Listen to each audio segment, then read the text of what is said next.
13장 18절 그러므로 가사대 하나님의 나라가 무엇과 같았고 내가 무엇으로 비유할꼬 마치 사람이 자기 체전에 갖다 심은 겨자씨 하늘 같으니 자라 나무가 되어 공중의 새들이 그 가지를 깃들어내리라 이라고 되어 있죠. 여기 앞에 천국이라는 말을 뺍시다. 천국의 말을 빼고 어떤 채소밭에 겨자씨 하나 심어놨더니만 나무가 컸고 나무 크니까 자연적으로 각 공중의 새들이 들어왔다. 앞에 천국 빼고 그렇게 이야기하면 이게 천국 이 세상으로 이해될까요? 천국으로 이해될까요? 그냥 이 세상의 자연 현상이죠. 어떤 자연 현상이 그냥 알 수 없는 자연 현상이죠. 그러니까 방금 제 말은 뭡니까? 천국이라는 것을 말을 예수님이 붙였을 뿐이지 천국 말을 하지 않고 빼고 그냥 이야기해버리면 이 세상이 뭐가 되어버렸냐 하면 이 세상 현상이 천국 현상이 되는 겁니다. 예수님께서 천국이라는 그 말 빼고 그럼 일반적으로 농사 지을 때 풍경이 그대로 묘사되고 있죠. 이게 뭐냐 하면 바로 천국은 파악하기가 어렵다는 거예요. 왜냐하면 세상 현상하고 일치되기 때문에 파악하기가 어려운 거예요. 어느 누가 이 세상을 천국이라고 합니까? 어디 봐서 천국이에요? 천국 아니죠? 그러나 주님께서는 그걸 천국이라고 이야기하는 거예요. 그러면 이제 예수님이 말씀 천국 해봅시다. 천국은, 이렇게 있어요. 천국은 자기 채소밭에 겨자씨를 뿌렸더니만 나중에 나무처럼 되고 각종 새가 와서 깃들었다. 그렇게 되어버리면 이 세상에서 천국을 따로 뽑아낼 수 없었던 이 세상은 이 주님의 천국이라는 말을 붙임으로써 심판의 대상이 되는 겁니다. 왜 네 뽑아낼 줄 모르지? 나는 뽑아냈잖아. 나는 이 세상에서 천국이 이런 식으로 형성된다는 것을 나는 뽑아내는 너는 왜 뽑아냈는가? 그러더니 이 세상이 이 세상이지 천국은 따로 있다고 생각하는 겁니다. 결국 이 말은 뭐냐 하면 예수님이 천국이라면 천국이 되는 거예요. 그리고 예수님이 천국이라고 하는 거절에 대해서 인간들은 완전히 배제됩니다. 인간들은 배제돼요. 인간들은 아무리 봐도 이 천국이냐 아니냐 구분을 못해요. 너무나 평범하게 오시기 때문에 아무리 깊이 골똘하게 연구해도 이 땅에서 요거는 천국이에요, 요거는 세상이라고 떼낼 수 있는 능력이 인간에게는 없습니다. 능력 없으면 그럼 심판받아야죠. 능력 없으면 심판받아야 되는 겁니다. 자, 인간 세상에서는 인간 세계에서 천국은 뭐냐? 문제 해결책입니다. 문제 해결책. 인간에게서 천국은 문제를 해결합니다. 어떤 어려움과 억울한 거, 원통한 거, 분통한 거, 아쉬운 게 있으면 하나님이 천국에서 갚아주셔서 이렇게 하죠. 인간은 문제 해결책이에요. 주님께서 천국은 뭐냐? 천국은 뭐냐면 문제 제시입니다. 문제 제시입니다. 없는 문제를 만들어버려요. 이 세상에 문제 있다. 이 세상에. 나는 이 세상에서 이 세상 가지고 천국을 설명할 수 있는데 너는 이 세상 현상 가지고 천국을 설명 못하니까 너희들은 그 자체가 문제가 있다는 거예요. 심각한 문제가 있다는 겁니다. 그럼 어떤 문제가 있는가? 여기 그 뒤에 봅시다. 마치 또 천국 하나님의 나라는 여기 하나님의 나라가 됐으니까 하나님의 나라는 무엇으로 비유할꼬 마치 여자가 가로 서말 속에 가서 넣은 전부 부풀게 한 누룩과 같아 이랬죠. 19절 하나님의 나라는 사람이 자기 체전에 갖다 심은 겨자씨 같다니 자라 나무가 되어 공중의 새들이 깃들으려 이랬대요. 왜 인간들은 천국을 뽑아낼 수 없는가? 인간 자체가 이 명사예요. 명사. 이 명사란 말을 또 어떤 말 하면 이게 존재입니다. 존재. 자기 존재 위주로 천국을 생각하는 거예요. 나 천국 보내줄 거요 말 거요. 이게 인간이 자기 존재부터 시작하는 거예요. 나 죽어서 지옥이라는 존재에 갑니까? 천국이라는 존재에 갑니까? 나라는 존재는.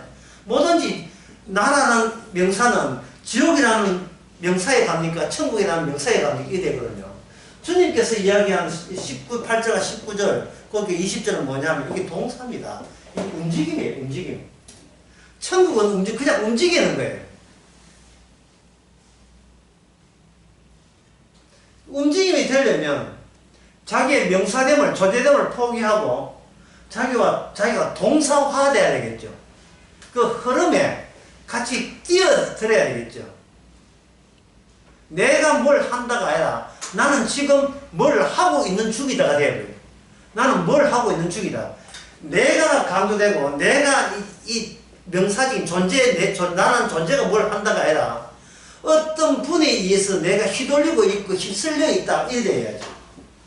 이게 자기를 동사로 보는 겁니다. 그러면 지옥은 뭐냐? 전부 다 명사지요. 보는 사람도 내가 보고 판단도 내가 하는 거예요. 그래서 명사적, 더 쉬운 말로 자기 존재들만 뭉쳐있고 뭐 존재들의 공동체요. 공동체들만 생각하는 거기에서 예수님이 말하는 천국은 너희들의 문제가 있기 때문에 내가 제시한, 내가 보고 있는 천국은 파악이 안 된다는 겁니다. 천국은 파악이 안 되는 세계, 또 천국은 파악이 안 되는 질서, 이렇게 이야기할 수 있습니다. 천국은 인간이 파악할 수 없는 질서. 주님께서 우주를 봐도 인간들이 자기 존재로 그걸 이해하고 해석하는 거예요. 저 움직임이 나한테 무슨 이익이 있을까? 전부 다 자기 존재 위주로 생각하면 저걸 내가 알게 되면 난 더 유리할 거야. 구원받는데 더 유리하게 작용할 거야. 자기 이익 중심으로 생각하는 겁니다.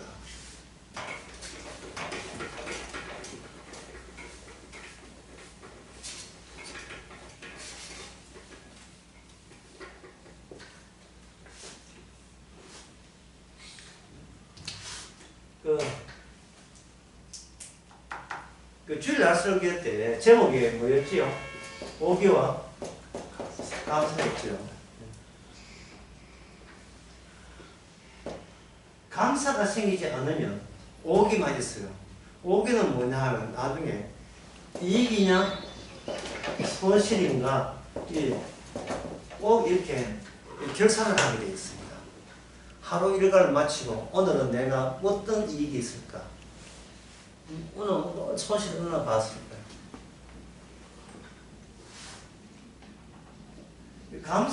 성경에서 감사라 하는 것은 어떤 분의 혜택을 입었거든요. 혜택, 그분의 혜택. 그분만이 존재가 되고 나는 뭐가 되는 그분의 혜택을 덧입은 것이 되니까 내 존재를 생각하면 안 되죠. 이렇게 그 감사의 은혜에 내가 희석되어야 되고 녹아져야 되는 거예요. 감사를 매일같이 거꾸로 박힌 직기병에 모아야 되니까요. 감사를 모으는 거예요. 성도를 쫙 쬐보면 안에 받았던 감사가 막 은혜들이 막 선물들이 나와야 된다 이 말. 이게 감사는 그럴까 하면 선물이거든요. 근데 선물 받은 적이 없으면 본인이 이익과 손실을 나중에 본인이 계산하고 결산하게 되어 있습니다. 이걸 한마디로 말씀드리면 아까 동사, 명사로 생각한 거. 명사, 자기 존재만 생각하는 사람에게 예수님께서는 천국을 뭘 표시했습니까? 동사로 표시하는 거예요. 동사. 그는 의도적으로 인간들이 알 수 없는 세계, 인간들의 판단력을 피해서 천국을 소개하고 있습니다. 그래서 마태복음 13장 같은 경우에는 비유를 이야기할 때는 비유를 미라는 뜻이 뭐냐면 너희는 듣기는 들어도 깨닫지 못한 존재라는 것을 알리기 위해서 비유로 이야기합니다. 그게 이런 점이 어려운데요. 나는 너희에게 비유로 이야기한다 하잖아요. 그 비유를 빼버립시다. 그러면 나는 너희에게 이런 이야기를 한다 하면 사람들은 그 비유로 이야기하는 것을 빼버리고 그 이야기를 바로 들어버리면 100% 전부 다 오해하는 거죠. 씨를 뿌리는 사람은 씨를 뿌릴 때 예수님 이야기하면 예수님 저 이야기는 농사짓는 일이다. 분명히 비유라고 단서를 붙였는데 비유 빼버리니까 농사짓는 이야기니까 이게 이해가 되는 거예요. 농사짓는 거 이야기하면 인간극장하면 다 이해가 다 돼요. 인간극장 보면 농사짓는 사람 많이 나와요. 아침 뭐 대추나무 사람 걸리네 그거 해가 대추나무 농사짓는 것은 그게 뭐 이해 못할 게 뭐 있죠. 예. 50구 달려서 대추밭에 일한다. 뭐 이렇게 다투기도 하고 뭐 서로 나중에 일 끝나면 대추 퍼준다. 그게 그렇게 이해하기가 그렇게 어렵습니까? 그런데 똑같은 이야기, 예? 온 가족끼리 대추나무 밭에 해가지고 다투 나눠줬는데 이게 비운이라 이렇게 하면 그 다음부터는 멍하죠. 이게 저걸 비우라는 말은 지금 우리가 알고 있는 한계선을 넘어야 진리가 있다는 뜻이잖아요. 그런데 그 이야기는 그 너머에 또 다른 숨어있는 뜻을 너무나 내가 아는 뜻이 명확해서 이미 명확한 뜻이 있기 때문에 거기에 다른 저 뜻 말고 다른 남겨진 뜻이 있을 리가 없다고 생각해버리는 겁니다. 보기는 봐도 예수님 봤죠. 사람들 예수님 봤죠. 보기는 봐도 예수님이 누군지를 모르는 거예요. 그때나 지금이나 똑같아요. 예수 이야기 들어도 예수 들어도 우리가 이해하는 식으로 이해해버리니까 이게 비유여야 할 말씀이 비유가 아니고 우리 좋아하라고 하신 말 이래야만 천당 간다는 말씀이구나. 이렇게 곡해들을 하고 있는 거예요. 그 곡해의 결과가 뭐냐? 예수님의 말씀한 그 질서에 대해서 결국은 판단을 누가 해버렸습니까? 바리새인가 사두개인가 서기관들이 판단했지요. 그 판단의 결과가 뭐였습니까? 예수님은 사형당했습니다. 그 사형이 죽음이 비유의 실제 본 내용이었어요. 그게 실제 본 내용이었습니다. 오해했다는 사실이 본 내용이에요. 어느 누구도 예수님에 대해서 오해 안 할 이유는 없다. 이게 비유의 본 내용입니다. 그래서 비유의 모든 뜻의 공통점은 뭐냐? 거기에 예수님이 죽음이 거기에 있어요. 예수님의 죽음. 곧 하나님의 죽음이죠. 자, 그 시작을 왜 이렇게 예수님께 비유를 이야기했는가? 그 시작이 예수님께서 광야에서 마귀로부터 시험받을 때부터 이제 시작이 되는데요. 초반부터 어려운 이야기지만 여러분들은 감당해야 됩니다. 마태복음 4장. 마태복음 4장 한번 보겠습니다.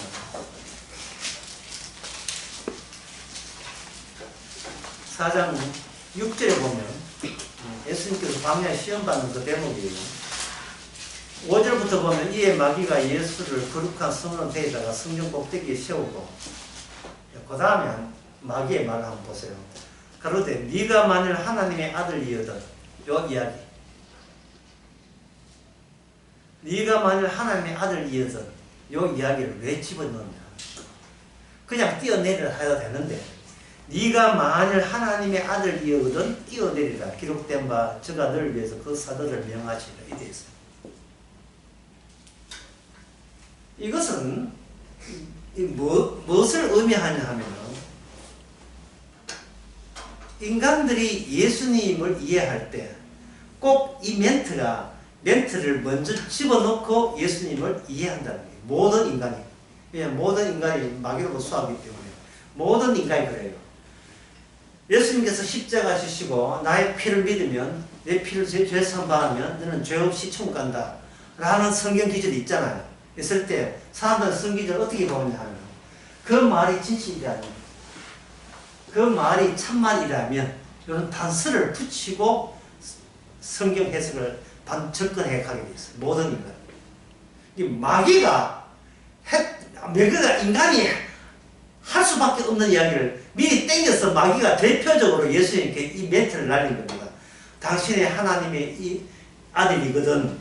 마귀가 이런 말을 했다는 것은 마귀 말고 나머지 모든 인간들도 예수님을 대할 때 반드시 이 생각을 집어넣고 이야기를 하고 성경을 봐도 이 말씀을 보고 이 집어넣고 이해한다는 거예요. 그러니까 이것은 뭐냐면은 예수님이 말씀이 맞다는 그 내용은 애초부터 인간에게는 없어요. 예수님 말씀은 진리며 예수님은 우리는 틀렸고 예수는 맞다는 생각이 인간에게는 나올 수가 없어요. 그래서 예수님이 돌아가셔야 되는 거예요. 그래서 인간은 예수의 비유를, 그 비유의 뜻을, 담긴 뜻을 알지 못해야 되는 겁니다. 지금 감히 우리가 지금 도전하고 있어요. 지금 우리는 몰라야 되는데 지금 도전하고 있는 거거든요. 이 말씀을 보고. 오늘 본문도 마찬가지예요. 예수님께서 하늘 나라는 어떤 사람이 채소밭에다가 결실 심었는데 나중에 그것이 나무가 되어 커져서 공중의 새들이 깃들었다 할 때 이 말씀을 사람들이 그냥 보는 것이 아니고 예수님 이 말씀 내 믿으면 나한테 무슨 이익이 옵니까를 생각해서 본다니까 이게. 예? 제가 이제 뜻이 지금 잘 이해가 안 되고 이런 눈치를 하는데, 자 우리가 아는 상식 이야기 봅시다. 세상은 말씀대로 됩니다. 이 우리가 아는 상식이에요. 예. 그러나 우리 인간들은 어떻게 보냐 하면 나를 위하여 세상이 말씀대로 되었으면 좋겠네가 돼요. 앞에 이걸 빼기를 못해요. 나를 위해서가. 이 나를 위해서 누가 집어넣었습니까? 이건 마귀가 집어넣은 거예요. 우리는 마귀 입장에서 성경을 보고 있는 거예요. 그냥 말씀대로 되면 되는데 우리는 나의 긍정 시스템을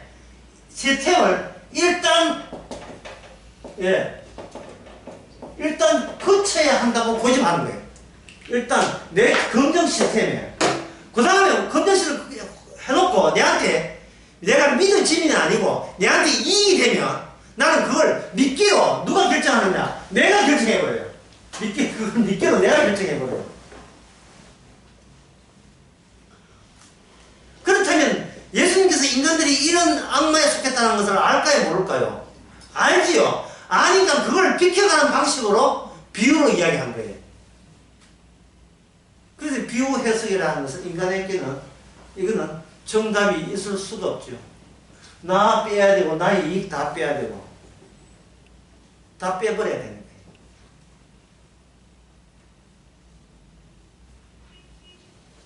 그러니까 마귀가 어떤 의미에서 마귀가 이 세상에 가장 솔직한 존재는 마귀입니다. 마귀는 예수님 앞에서 거침없이 자기의 본색을 다 드러냈어요. 당신이 만일 하나님의 아들이거든. 당신이 하나님의 아들이 아닐 수 있다는 것은 아니다라는 것은 당신이 하나님의 아들이라고 할 것 없이 마귀 내가 내 검증 시스템을 통과해야 돼. 이런 뜻이다. 니도 신이냐? 그럼 나도 신이다. 이 말입니다. 더 나아가서 당신은 하나님이 아니잖아. 당신은 하나님이 아니잖아. 그럼 하나님 아니지면 내가 알던 하나님의 그 이미지에 맞도록 한번 내 앞에 한번 테스트 해볼래? 성경 말씀에 띄어내리면 누가 와서 받들어준다? 천사들이 확 몰려와서 떨어지는 그 땅에 들은 순간 발을 딱 받쳐가지고 발이 안 다치도록 딱 해주는 거. 이 이미지를 악마가 이미 그려내고 있어요. 인간들도 그려내고 있어요. 뭘 보고? 시편 92편이니까 그 시편 92편 말씀이에요. 거기 보면 높은 곳에 떨어져도 받아준다는 그 반문 마술을 유대인들이 봤잖아요. 봤으면 그 본 것을 대변자가 누가 되느냐 하면은 대변자가 인간이 갖고 있던 마음의 대변을 단독으로 마귀가 예수님께 빠져나가서 인간들의 의사를 대신 전달해주는 양상으로 마귀가 인간 속에 관심 얻었으니까 전달한 게 지 마음이죠. 그 자기 마귀가 인간이 갖고 있는 솔직한 마음을 그냥 마귀가 대신해서 예수님 앞에 그냥 내놓는 거예요. 당신이 하나님의 아들이라면 우리가 이렇게 검증 시스템에 세 가지 통과하시면 우리가 믿어줄게. 주님께서 그에 대해서 네가 비유를 알아.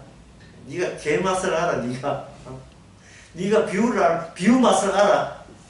이래 나오시는 거예요. 그래서 이 비유라는 것은 정체 모를 천국이죠. 인간에서는 그 정체를 알 수 없는 천국이 온 겁니다. 정체도 알 수 없으면서 천국 가겠다는 거. 이거 자체가 이미 오류가 된 거예요. 잘못된 거예요. 천국이 뭔지 알기는 알아. 몰라. 근데 천국 갈래. 그 천국이 지옥이라면 어떻게 할 거예요? 그 이야기가 됩니다. 자, 여기서부터, 이제부터 진짜 어렵습니다. 이 본문이 참 어려워요. 이 채소밭에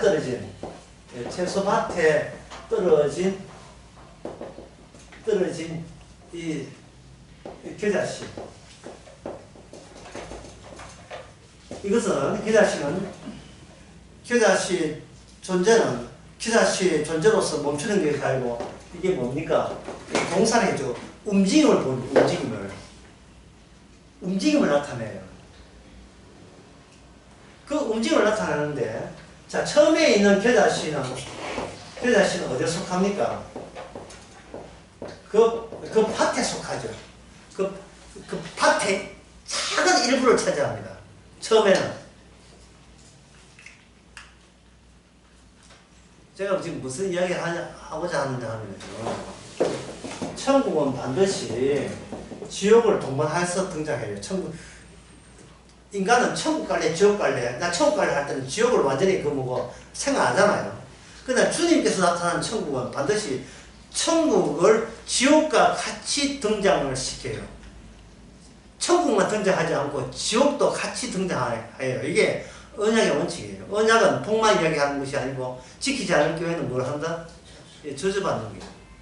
그래서 비유도 이야기할 때 네가 알아채면 복받는다가 아니라 네가 깨닫지 못할 경우에 네가 버림받고 저주받는다. 나는 이미 그 항목이 나와 있어요.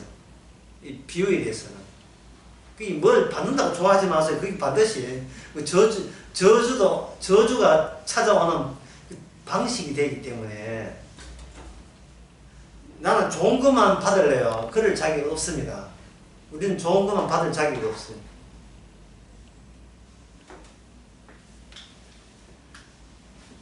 이 밭에 바에서 겨자씨는 작습니다. 작아서 존재감이 떨어져요. 존재감이 떨어지죠. 떨어진다. 밭에서 겨자씨 살아가면 힘들어요. 그런데 움직임의 끝이 뭐냐면 깃들인다. 깃들인다는 사방에서 모여서 그게 아직도 얘기인데 이 말 아닙니까? 자, 깃들일 때 그 밭에 새들이 그 밭을 보고 몰려온 거예요. 나무를 보고 몰려온 거예요. 나무를 보고 몰려오죠. 그냥 겨자씨 없을 때는 그 밭에 나무가 있었습니까? 없었습니까? 없었지요. 그러면 깃들인다는 말은 뭔 뜻이냐 하면 새들이 만족스럽다는 뜻이에요. 그냥 새들이 아낌없이 자기 한 몸을 다 맡겨도 괜찮은 새로운 환경이 조성되었다는 뜻입니다. 뭐 이런 데가 다 있어. 다 맡겨도 되겠네. 이게 깃들이는 거예요. 깃들이는 거. 갑자기 나무가 주목을 받지요. 존재감이, 그 밭의 존재감이 뭐가 됐습니까? 갑자기 나무가 된 거예요.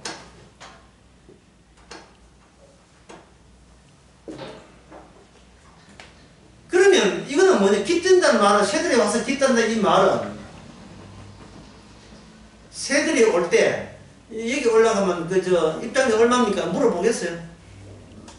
깃든다는 말은 그냥 날개짓 해가지고 그냥 그쪽을 향하여 푹 안겨버리죠. 모든 걸 맡겨버리죠, 거기에.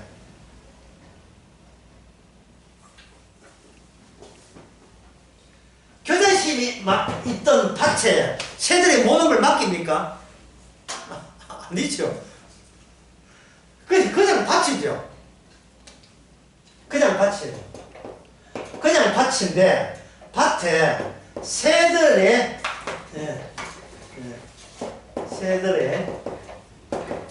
최종적 안식처 등장했죠. 그냥 밭이 어떻게 변했습니까? 새들의 최종적 안식처로 변했잖아요. 근데 이게 처음에 밭에는 이게 있었습니까? 없었습니까? 겨자씨 뿌리기 전에 이게 없었지요. 그러면 이 새들의 안식처 이걸 가지고 예수님 뭐라 하면 이걸 천국이죠. 그러면 그냥 밭은 뭐냐? 이 밭은 밭의 저주성입니다. 이 밭은 바로 저주받은 밭을 이야기하죠. 저주받은 밭.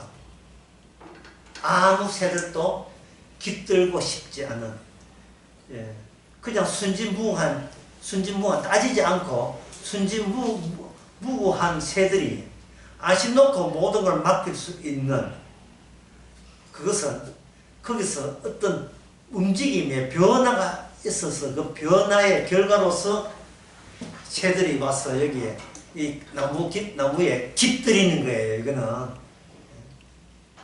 이거는 내 노력해서 이 나무 했다 그런 소리 안 하죠. 그냥 공짜니까 뻥스럽게 그냥 모든 걸 맡기는 식으로 그냥 깃들이 버리는 거예요. 예수님은 이걸 천국이라고 이야기한 거예요. 이걸 천국이에요. 근데 그 천국의 시작은 어딥니까?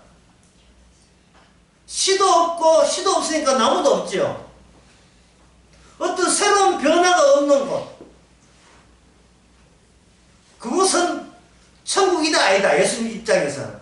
그거는 천국이 아닌 거예요.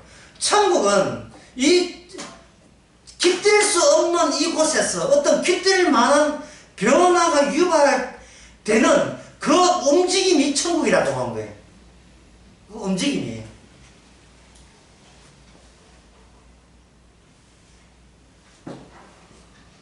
그러면 그러면 이 원리가 이래요. 새들이 안심 놓고 안식처를 마련했지요. 그죠? 그러면 이 겨자씨가 없던 이 밭은 뭐가 없단 말입니까? 이런 안식처가 되지를 못한다는 뜻이죠. 이걸 지금부터 설명해 보겠습니다. 단어가 이런 단어를 동원하시면 이해됩니다.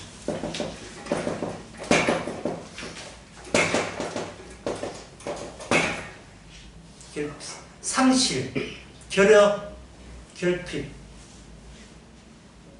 깃들이지 못하고 족하지 못하고 있는 이 세상의 일상성.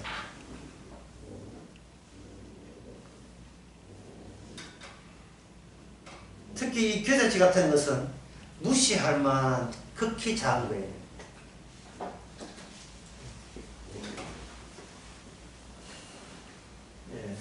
겨자씨가 이거 작고 이게 크다면 이 앉아서 하기 매력이 앉아서 하기 매력이 편한 거예요. 이거 깃들이고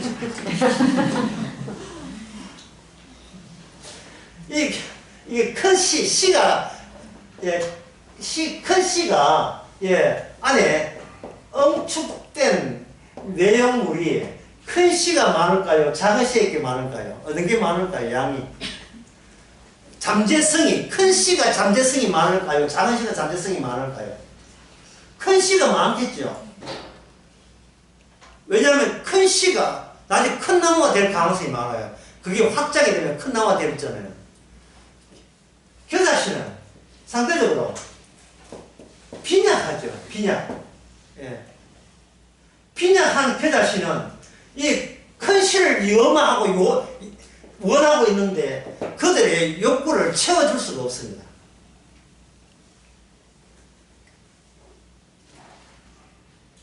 어떻게 그런 해석이 가능하냐면 이미 결론이 나와 있어요. 겨자씨에서 큰 나무 되었던 변화가 생겼잖아요. 이 변화를 주님께서 뭐라고 했습니까? 천국이죠. 이제 우리가 알 것은 지옥이 뭐냐를 이제 이 천국을 표준점, 기준점으로 삼아서 이처럼 되지 못한 모든 것은 뭐냐? 저주받은, 그렇게 지옥이 아닌, 그러니까 천국이 아닌 거예요. 천국이 아님의 반대말이 뭐냐? 저주받는 지옥이 되는 겁니다. 예수님의 설명에 의하면 천국이라는 걸 딱 등장할 때는 지옥도 같이 설명이 되는 거예요. 그러면 천국이 아닌 것, 모조리 지옥이 되는 겁니다. 그런데 천국의 특징이 뭐냐? 깃들이는 거예요. 안심 놓고 편안하게 깃들이고 새들이 대만족하는 거예요. 나 여기서 놀래 하고 여기서 마음껏 자유를 부과합니다. 그렇다면 지옥은 뭐냐? 만족함이 없어요. 마음껏 자유를 구가하지도 않습니다. 어디 언제 깃들려기는 너무나 모든 것이 불안하고 위험스러워요. 내 한 몸 이 옥체를 보존해서 옥체 보존해서 누릴 공간이 없어요. 뭘 느끼기 때문에 상실과 결여와 결핍을 계속 인간들은 느끼기 때문에 그렇습니다. 자, 그렇다면 가천 무엇인가? 가천 바로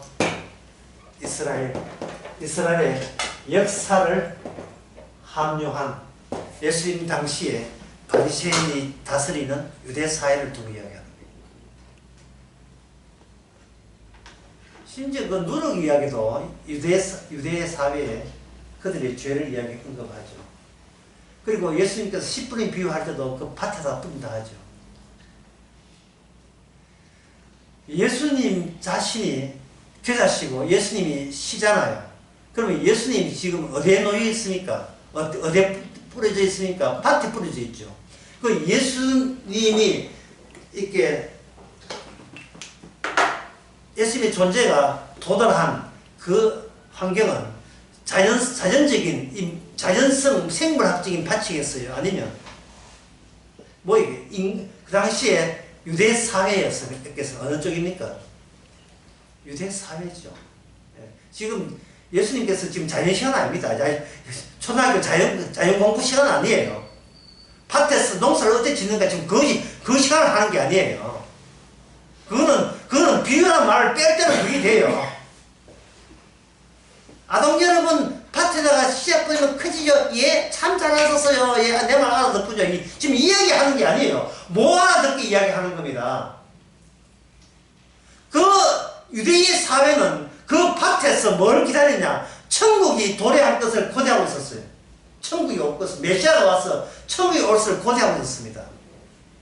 그런데 주님은 왔다는 거예요. 왔는데 이게 동사적으로 왔다는 거예요. 동사적으로, 명사적이 아니라 동사적으로 왔다는 겁니다. 그 어떤 움직임을 보였다는 거예요. 근데 그 움직이면 밭이 있는데 예수님께서 천국을 만들어내는 게 아니고 천국을 기다리는 이쪽을 점점 더 뭐로 만들고 지옥의 본 모습을 드러내면서 천국이 등장하는 거예요. 지옥의 본 모습을. 너희는 왜 겨자씨만한 엄청력이 잠재력이 없었는가? 너희는 왜 나무가 되지 못하는가? 너희는 왜 사람들이 깃들지 못하는 그 아심하지 못하는 사회가 되었는가를 지금 지적하고 있는 거예요. 예수님께서.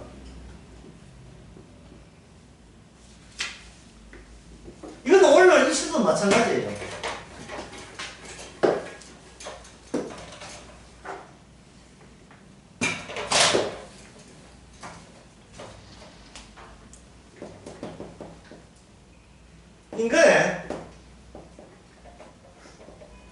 욕망은 인간의 존재의 요구를 다 들어줄 수가 없다. 이건 상식이에요. 예. 나라는 존재가 내가 되고 싶은 것을 다 이루어주던가요? 예. 딱딱 취업하니까 딱딱만 쓰기던가요? 아니죠. 내가 내 존재를 원하는 그것을 이 사회가 다 충족시켜 주던가요? 아니죠. 아닌 게 그걸 뭐라 합니까? 그걸 결핍. 결핍은 동시에 내 쪽에서는 상실, 나의 상실이죠. 내 꿈의 상실입니다.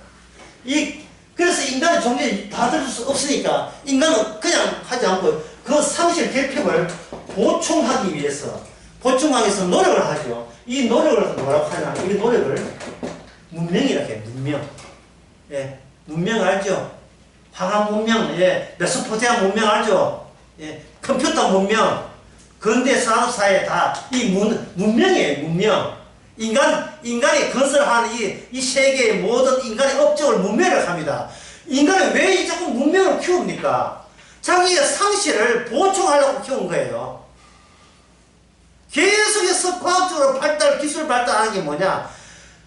계속 학문을 정진하는 이유가 뭡니까? 내 결핍과 상실을 보충하기 위해서 채운 거예요. 그 맞아 채우기 위해서. 그냥 맞아 채워놓게 되면 어떻게 되는가? 채워집니까? 아니에요. 더 큰 상실이 기다리고 있어요, 인간은.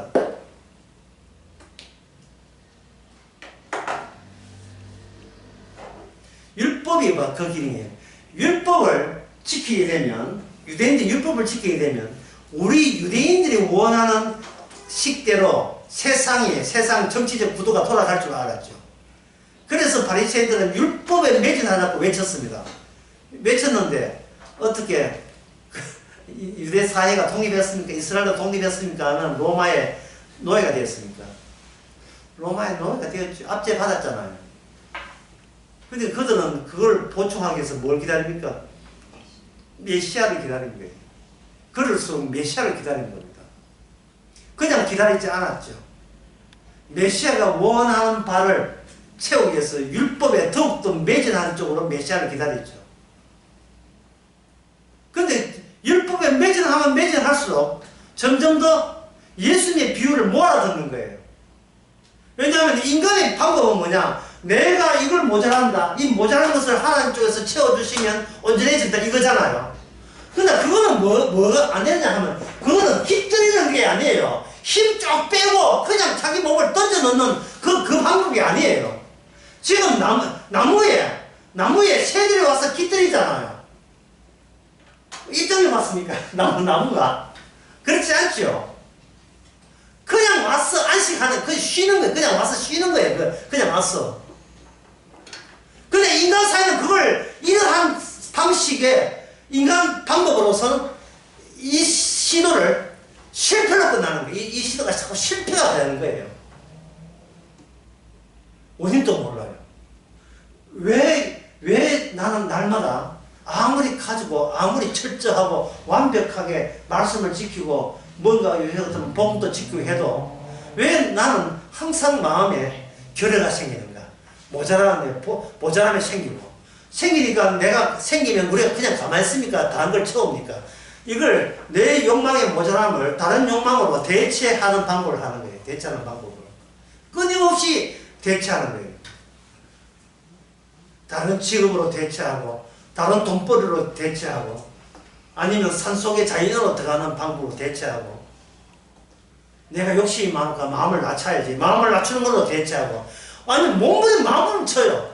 근데 이거는 뭐냐면 주님이 이렇게 일방적인 움직임에 참여하지 못하고 항상 내한테 이익이냐 손해냐 이 결산을 고려하면서 항상 그걸 따지면서 어느 결정을 해야 내한테 보다 더 내 만족이 보충이 맞아 채워질 수 있느냐 그것만 계산하고 있는 거예요.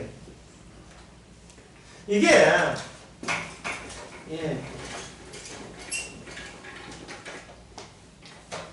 어릴 때도 그랬어. 어릴 때부터 인간은 늘 그랬어. 어릴 때부터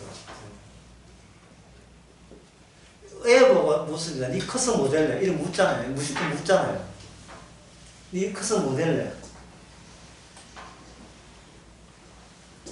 나는 뭐가 되겠어요. 이래 하면 이건 완전 비율이 이야기하는 거.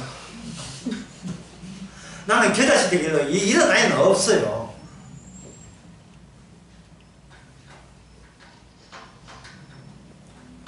선입견, 기성인식. 애는요, 그냥 있는 게 아니라 선입견과 기성인식에 의해서 포위되어 있어요. 그들이 돌잔치부터 그들은 자기가 원하는 것을 앞에 있는 돌잔치 할 때 애가 자면 못 뽑습니다. 마이크 할래, 줄 할래, 돈 할래, 그것도 이미 엄마가 미리 딱 깔아놔온 거 세팅되는 걸 중에서 그것을 객관식으로 뽑아야 주관식으로 나는 신이 될래 글자 쓰고 이래 없다 이 말이죠. 이 기성인식 같은 게 있고 그중에서 골라 담는 거예요. 그러니까 이 말은 뭐냐 하면은 광야에서 예수님 만난 것처럼 유혹을 벗어난 어린아이는 없습니다. 어린아이가 어떤 직업을 선택할 때는 유혹에 빠져서 직업 선택해요. 그 유혹에 빠져서 그것이 내 결핍을 맞아 채워줄 줄 알고 선택한 거예요. 내가 대통령 될래, 난 야구선수 될래, 이런 거. 유혹에서 벗어나는 선택은 인간에게는 없습니다. 왜 그 선택할까요? 내가 유혹받는 그것이 나의 존재의 결핍을 채워줄 수 있다고 어린애 수준에서 지 마음대로 그렇게 마음에 결정을 한 거예요. 엄마, 나는 커서 유명한, 우주 비행사가 될래. 그렇게 이야기한다면, 초등학교 이제 2학년, 3학년 이야기한다면, 엄마는 말합니다. 그래, 월급 얼마나 받아요? 결국 월급을 받아요.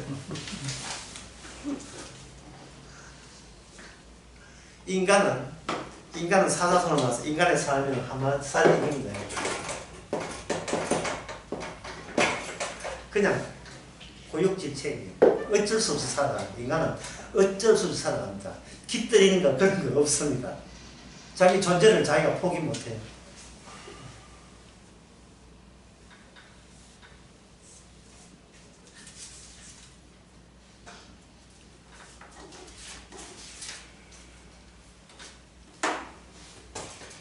자, 그러면 주님의 방법은 뭐냐? 주님의 그러면 천국에 밀어붙이는 방법은 뭐냐?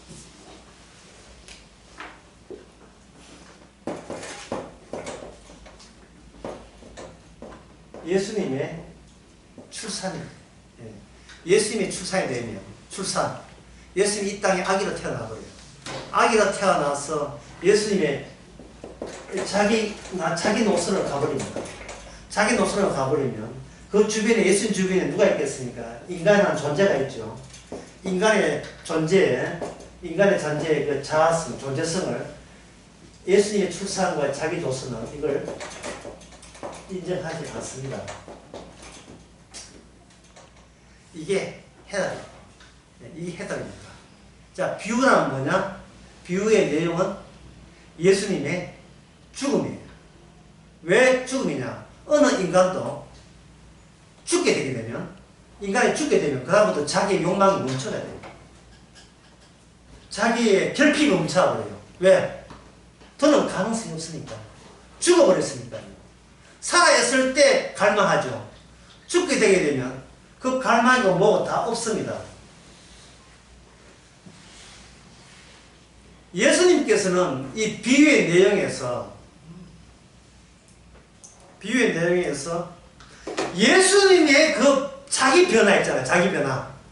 아기가 돼서 성인이 되고 십자가 죽으시고 부활하시고 성전, 자기 변화 움직임에 같이 그 움직임에 동참하기 위해서 뽑아 세울 때 비로소 그 사람은 천국 백성이 되는 거예요. 그렇게 되면 주님이 나를 인정하지 않는 것은 나의 존재를 인정하지 않죠. 존재를 인정하지 않는 것 자체가 뭐냐? 예수님의 움직임에 동반하게 만드는 거예요. 예수님의 움직임을 다 끌어당겨버려요. 집어 들어가게 만들어버립니다. 그러면 내가 나된 것은, 내가 움직이는 것은 결국은 그렇게 움직이게 한 존재는 내가 아니고 따로 계셔요.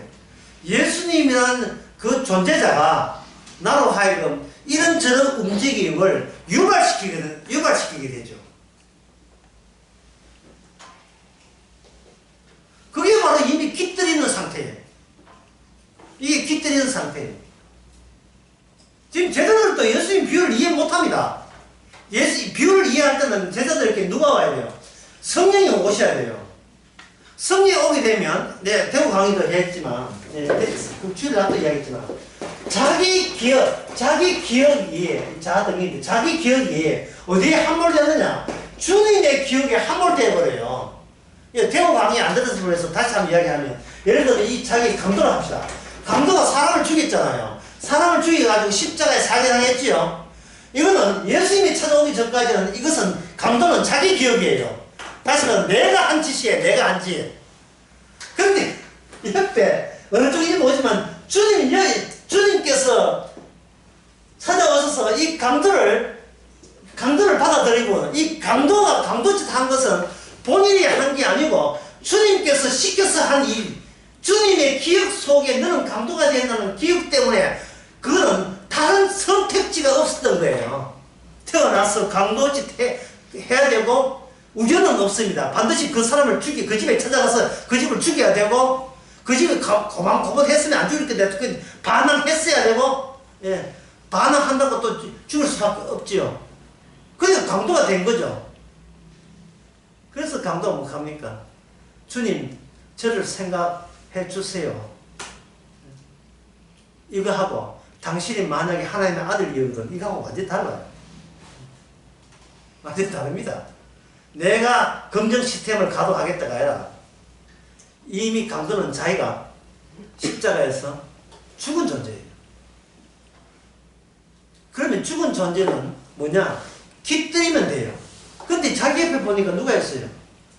세상 죄를 지어가는 주님도 같이 죽어있어요. 그러니까 강도 생각하면 쉬운 거예요. 주님하고 죽음과 내 죽음이 동시에 일어난 같은 사건으로 묶을 수가 있었던 겁니다. 그러면 내가 지난날 강도짓 하는 것도 내 기억이 아니고 주님이 주님 되게 해서 일어난 하나의 사태로 하는 거예요. 이게 깃들여진 거예요. 이게 천국의 상황입니다. 이게 벌써 와버렸어요. 죽어서 선당하는 게 아니고 벌써 천국이 와버렸습니다.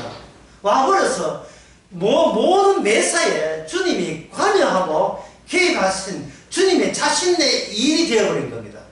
날 일어난 모든 일이.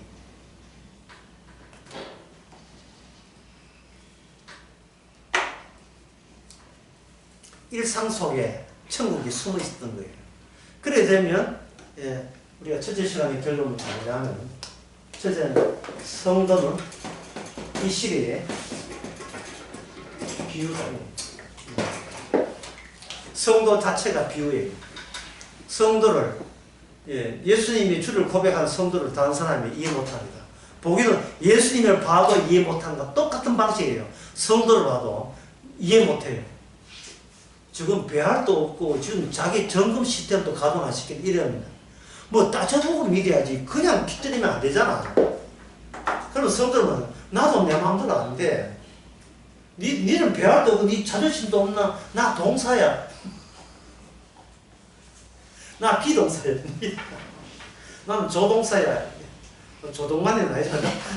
나는 조동사야. 나는 그냥 동사야. 주께서 가락하면 가고 오라면 오나이다. 그냥 동사야. 내가 스스로 나에게 이건 잘했다 못했다 이거는 손실이다 이익이다 평가할 수 자기 있다 없다 없지요. 비우니까요. 이거는 주님이 움직이는 움직임이기 때문에 내가 감히 나서서 이건 잘했습니다 못했습니다 평할 수 있는 권한이 우리한테는 없는 거예요. 성도는 비유다. 다른 말로 성도는 곧 말씀이다. 이게 같은 말이에요. 성도는 말씀이고 성도는 뭐다? 기도다. 다 같은 말이에요. 안에 주께서 일하시기 때문에 너는 죽고 네 안에 주님이 일하기 때문에 모두 같은 말이 되는 거예요. 그래서 예수 믿어서 구원받지를 못하는 거예요. 그 믿음이 뭐가 돼요? 내가 믿는다는 믿음이 동사돼야 돼요. 믿는 모습으로 움직여지는 거죠. 내가 믿음 하나 가졌다가 아니라 그건 침에 걸리면 다 헛바이. 침에 걸리면 다 헛바이에요. 예? 움직임 자체가 믿음의 정상으로 나타나요. 믿음의 정상으로. 관계의 정상으로 나타나는 거예요. 주님 주신 선물이니까, 믿음은 선물이니까. 내가 존재하는 자체가, 이 땅에 태어난 자체가 선물이에요. 창세전부터 예전 한 자가 이 땅에 1900, 여름 중동장 앞에 있죠. 1900, 예? 1975년? 정표 봐. 정표 봐 뭐야? 1992년도. 정표 봐. 앞에 있죠. 왜 왜 태어났습니까? 이제 제 답이 왜 태어났습니까? 정답은? 이거 하면 오신다. 이거 우리 왜 태어났어요? 주님 때문에.